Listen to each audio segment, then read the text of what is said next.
When simplifying radical expressions, I may be asked to simplify the radical expressions individually, add them together, subtract them together.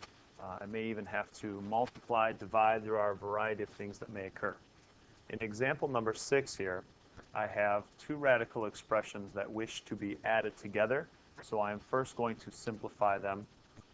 The square root of 200 has a perfect square factor of 100. It is 100 times 2 minus the square root of 128 has a perfect square factor. It is 64. 64 times 2. Now, when dealing with radical expressions, if I am multiplying factors together and then taking the square root, I can take the square root of them separately and then multiply them together.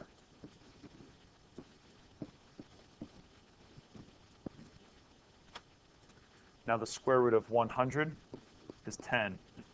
10 times the square root of 2 minus the square root of 64 is 8, so 8 times the square root of 2. Now that I have like radical terms, they behave similarly to variables.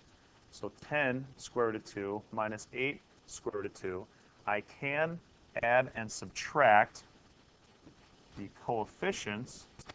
So here I have a 10 minus 8, which gets me a positive 2, and the square root of 2 is left.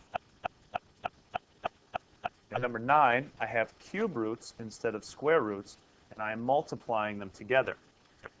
I cannot simplify either of the cube roots separately because 10 does not have a factor that is a perfect cube, and 4 does not have a factor that is a perfect cube.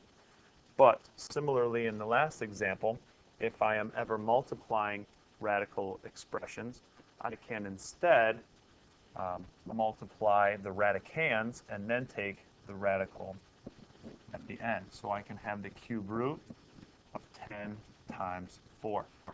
This helps me because the cube root of 40 does have a factor that is a perfect cube. It is 8. So 40 being 8 times 5, 8 being a perfect cube, I'm going to separate these just like I did in the last example. The cube root of 8 times the cube root of 5. And the cube root of 8 is 2. The cube root of 5 is just the cube root of 5.